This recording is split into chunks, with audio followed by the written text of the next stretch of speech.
where is it going? Anytime a person raises a point, you have to ask, what point are you making? If you're saying that Israel has committed war crimes, okay, that's something worthy to discuss. And just as you're saying, Israel says, well, when you see when you see a building being bombed, they say there's Hamas in there. I mean, they have their headquarters in civilian areas, and when that building collapses, the civilians are gone. So Israel takes great pain to say, we're coming through here, we're going to attack here. They have this thing called knocking on the door where they drop little ball bearings or something on top of a building, and they warn people they're coming through. So David said, if there were 6,000 bombs dropped indiscriminately in a city of 1 million people, you'd see a lot more than 1,500 people killed. Okay. Now I just want to bring up the so-called bombing of the hospital. Do you remember the day of the bombing? New York Times said, headline, that Israel attacked a hospital. It was all over the world. I didn't believe it. Because when Mirav and I were watching TV, we actually saw the Al Jazeera reporter, and we saw a rocket go up and then an explosion. And so, and there was a little bit of back and forth. Was that a Gazan rocket and so forth? And they as far as I call it, they since erased it. Also, no crater was left. And it was the parking lot that was hit, not the hospital. So they've had to come back and say, the casualty figures are wrong. The hospital was not attacked. It was the parking lot that was hit by rocket fuel of a failed rocket. Now, it took 3 or 4 days to come out. Where is the UN on this? They're still back to the day after of Israel intentionally bombing a Gaza hospital. Now, that has been widely disproven, even to the point that a newspaper like the New York Times, where the headline was, Israel attacks hospital, now they go down to the circumstances are murky, we're not sure who did it.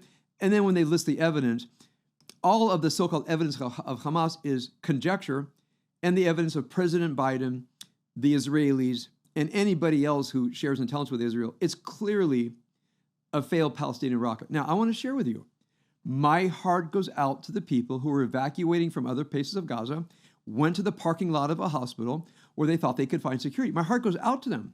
They were immolated. That's heartbreaking, but not by Israel. I'm not even going to blame Islamic Jihad. I mean, they clearly don't build very good weapons, or they got something from Iran that wasn't properly tested. So here's a good example. Anytime something happens, someone says something, you say, what's your evidence? Now, if they say the Hamas Health Ministry, I just want to ask a question.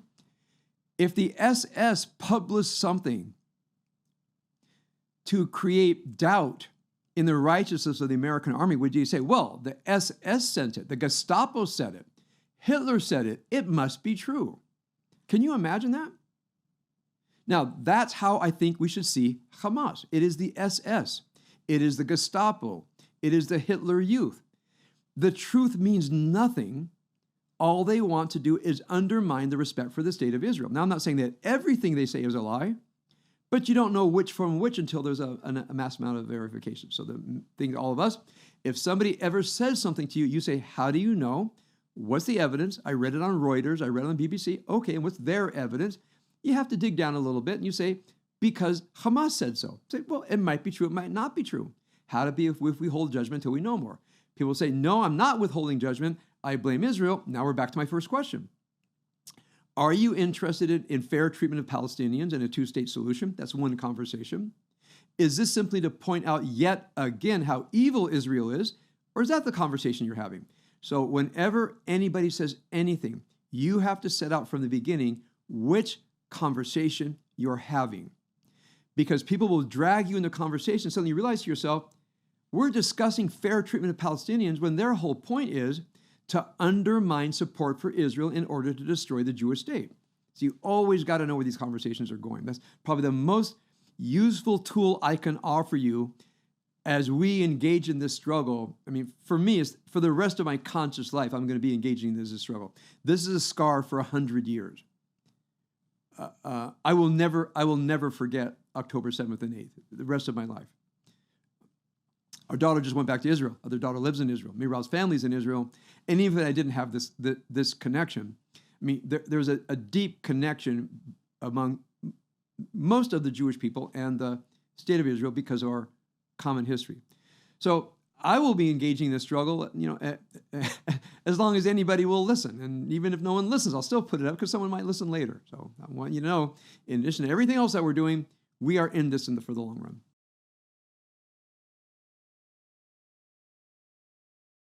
My point is, Palestinians are not treated fairly.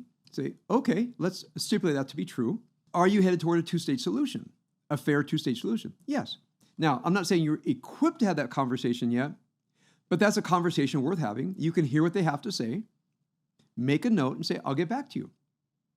If they say, what I'm heading toward is Israel is an illegitimate apartheid state, colonial imperialist that must be eradicated, get out of that conversation. Say, we're not discussing whether genocide against Israeli Jews is permissible or even should be talked about. Now, if they mention something, Israel's apartheid, and they need to fix that, say, okay, let's have a discussion. Then you would actually have to go look at what is apartheid. I'll be putting sources up. I mean, most emphatically, it's a ridiculous notion that Israel is an apartheid state. It's ridiculous on every count, but they just throw the word out as a kind of a magical meme that starts to infect you and says Israel is an illegitimate state. What they're trying to do is compare Israel to South Africa, and I would say that South African apartheid was an illegitimate state. That has nothing to do with Israel, except people throwing the same word out. So when you hear anything like apartheid state, realize we're not talking about the facts of Israeli demography and political agendas.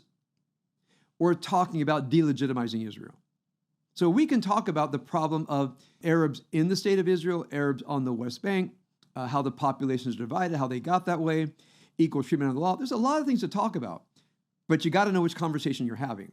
Amelioration of circumstances or the destruction of the state of Israel. That's the main thing, the point I'm making right now.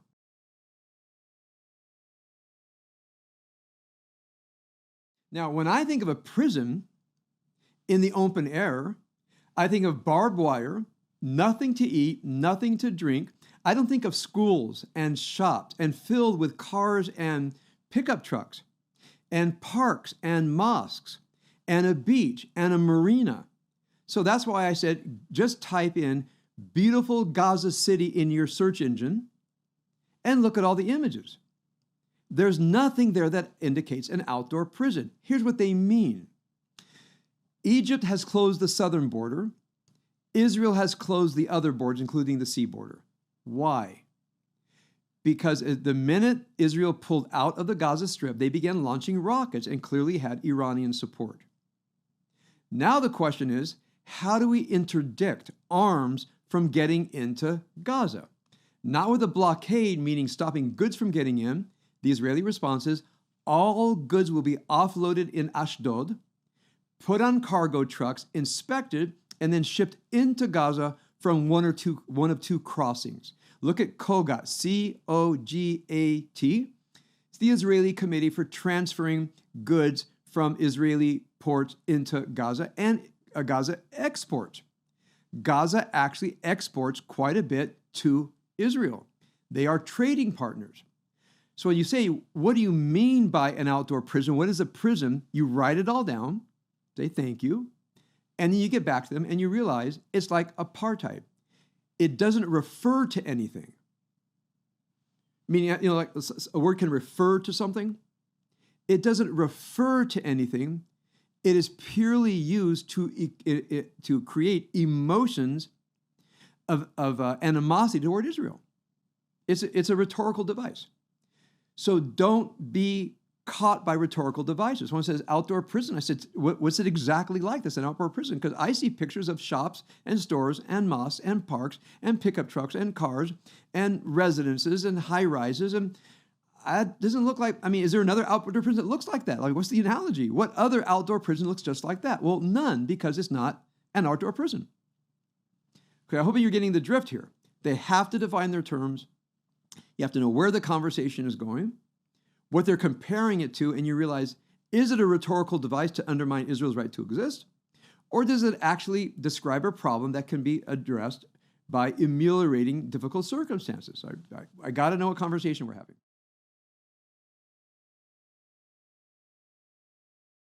All right, here's a question about the war in Ukraine. Yes, this is part of the larger war.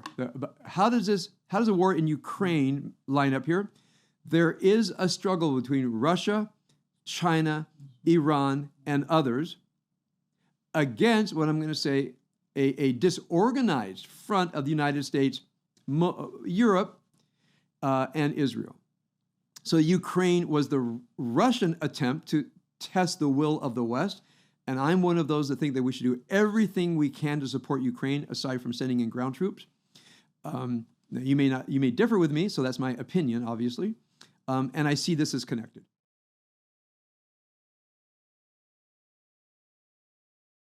The people looking into Gaza through telescopes were reporting back to the division headquarters just a few miles away and say, something's up. They're getting ready to launch an attack.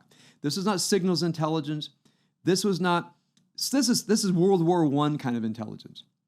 People actually looking. The division headquarters refused to act. Were there boots on the ground? Yes, there are 3 infantry regiments stationed in that area. They all went home for the weekend. There's plenty of boots on the ground. They just weren't there. People said, well, they moved all these battalions to the West Bank. It's just not true. Anybody says that to me, I say, do you have a record of the movement of Israeli battalions? Show me your record. Of course, no one has it. They just like to say it. So I went and looked up the division headquarters in that area of all the attached units, including 3 combat battalions and many, many other units. Where were they? Home for the weekend. This was not, now I'm not saying that, look, the head of Israeli intelligence, which includes military intelligence, military operational intelligence, and signals intelligence, it was a failure all around, except what I'm going to say operational intelligence. Now, let me just define this for you so you'll know. Military intelligence is looking what the enemy is doing, typically from field intelligence, meaning looking at what the enemy is doing through a telescope or any other way, which means intelligence in the field where the military is present. Operations intelligence is once we know what's going on, the interface between intelligence and, I'll say, commando forces.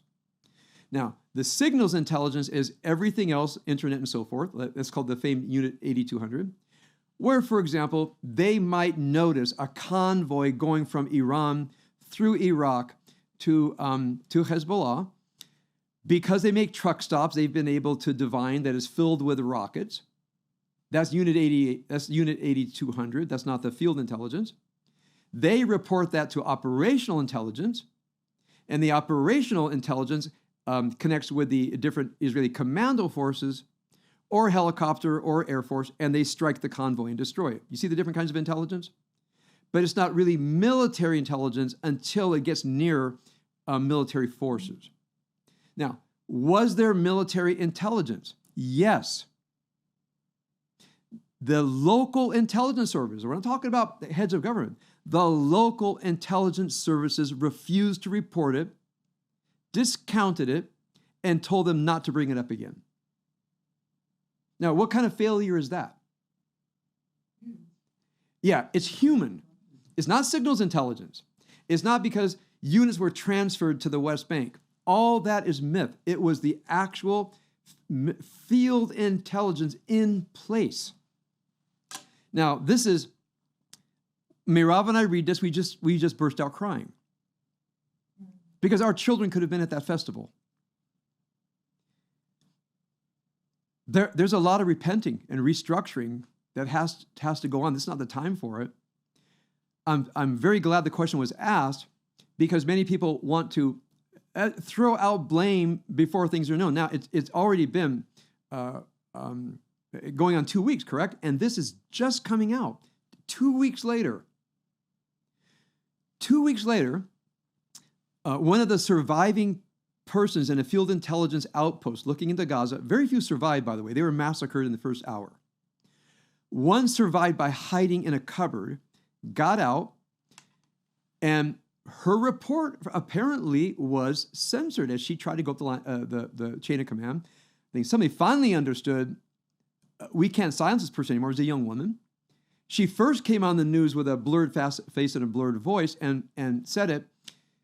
I think the population of Israel felt like they just received a blow to the solar plexus. This young woman was there, and all of her friends were killed. And they were reporting the same thing. Now, this is devastating. But it's showing something that I will call the systemic failure, this is Finley's point of view, of what I call peace fever.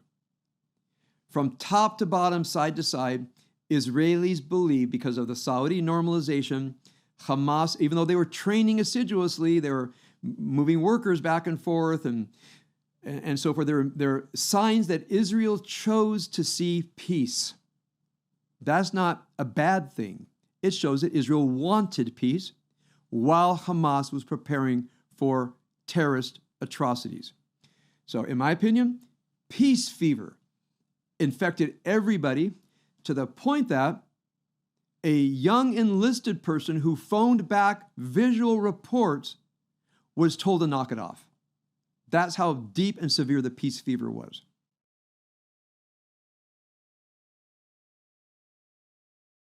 Questions here. What do we do about social media? That's really your choice. I am posting on Facebook, but I've also basically unfollowed anybody that I don't agree with, which is just about everybody.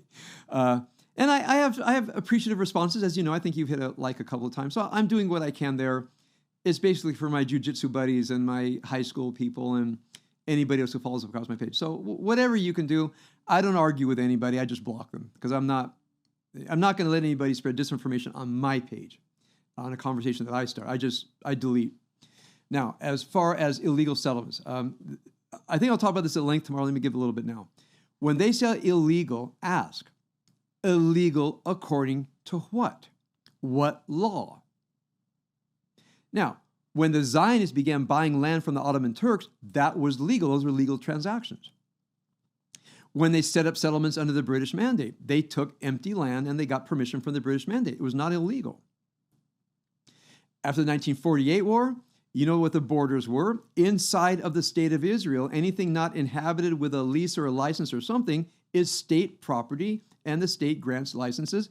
And I would say, relatively speaking, compared to the circumstances, Jews and Arabs were treated reasonably equitably. After 1955 on, when martial law was lifted in Arab areas, which is pretty soon considering the severity of the what I call the Palestinian Civil War. Now we come to, after Menachem Begin, the settler movement, where any Jews settled in a place where Palestinians were evicted. Very rare. Now, I've been through the West Bank. My eldest son lived on such a settlement, and when I drove there, you go from Jerusalem, and you'd go in a winding road. There's an Arab village here and a Jewish settlement here, an Arab village here and a Jewish settlement here. They were separated by roads. The architecture was immediately distinguishable. And when I asked people, they said, we didn't uproot anybody. There's empty land. We asked the Israeli government. They gave us a permit. And then they say stolen land. So when I asked them, stolen from whom and what sense illegal, here's the claim. We own it. We own it. Now, that's a deep question. What does it mean to own land that is under dispute? What does it mean to own land under dispute? So if they mean Palestine owns it, they say, okay, now I know what you mean. Then we're going to have that discussion. If they mean they evicted somebody, if that happens, it's wrong. But they have to show you exactly how that happened. So again, illegal, what law? What exactly happened? Which one are you exactly talking about? Who got evicted? And go through that. And if you see that Arab villagers were evicted from land unfairly, because remember, there is something called eminent domain. I mean, I can give you many, many examples where, for example, Arabs moved into an Israeli security area. I mean, our daughter told us that Arabs were setting up structures on an Israeli military live fire field. And it wasn't very often used, but when they came in to shoot artillery, they shot it there. And then there were Arab villages there. I mean, someone put up 20 houses. In this particular case, the Israeli military was in court for years to get these people evicted off the territory of a live fire range. Now, that astonished me. You mean they went to court and Israeli courts stopped the military from evicting people who had moved their houses onto a live fire range and it took years to get them off? It's factual. I can show it to you. So again, I would call this an ideological claim, not an historical claim. And we can talk more about that at another time. I'm clearly going to reserve the talk that I want to give on what I'm going to call not the political left, but the so-called ideological left, which I think is an insult to the political left, for which I have enormous respect, concern, and some identification. The political left is not the hard left or ideological left, does not care about the political left. They care about these sham intellectual enterprises of anti-imperialism and so on and so forth, which comes down to hatred of Israel, hatred of the United States, hatred of anything connected to the Enlightenment, hatred of democracy, hatred of civil rights. They say it, but they don't mean it. I give you ample evidence. That's where our fight is. Okay, I hope I answered at least some of that question. And I think if anybody else does not have a question, I think I might be done for tonight. This is going on YouTube, which is, I think, many people are relying on our posting it now that we've figured out our method, how to get through the Q&A and get it up there. I will be speaking emphatically on how to counter what I'm going to call the arguments of the ideological left. Unfortunately, you have to know things that I wish you didn't have to know. It's complex. And I'm going to say, to my great fortune, I studied it in graduate school. I'm so grateful that I studied critical theory and Marx and the German critical schools of thought. I studied all that for my doctorate. So when this came up, and I began to look at it, and I said, well, these are bogus intellectual enterprises that have no founding in reality. But young people get swept up in that, as I was. And I remember what happened to me where I said, oh my God, this is just the king with no clothes. This is all a sham. Well, how did I realize that? What happened to me? And then I can share with you how you can wake up. I mean, you can wake up from the torpor of the so-called woke. I mean, woke is going to sleep. And waking up from the ideological left is actually waking up into reality. But I think I'll have to say that for tomorrow another time. The thing I want to do tomorrow is when we talk about good and evil, what do we mean by evil? Because what they call evil is Israel, the United States, Zionism, Jews, etc. But we don't actually have a thumbnail definition of evil. I'd like you to have it, so you always have it with you. By evil, I mean the following. What do we mean by good, bad, evil? Moral realism. We have to lock down these ideas. You got to know them backwards and forward, be able to present them anytime. And I really want to deliver that over to you. I don't get bored of teaching it. I don't get bored of studying it. Hopefully you won't get bored of studying it and you won't get bored of mastering it. I don't want to overstate this, but I think it's true. There might be some young person who's been indoctrinated and you can save them from this invasion of the body snatchers. I mean, they're taking human forms and putting in alien brains, okay? We got to get that alien brain out of there and put a human brain back in, and it might be somebody you know. And you may be able to fight the infection with an understanding of evil, moralism, etc. And I've seen people wake up right in front of my eyes because I was able to say something rational, truthful, demonstrable, and articulate. I've seen people wake up. I want you to be able to do that within your within your capacity with the people that you know.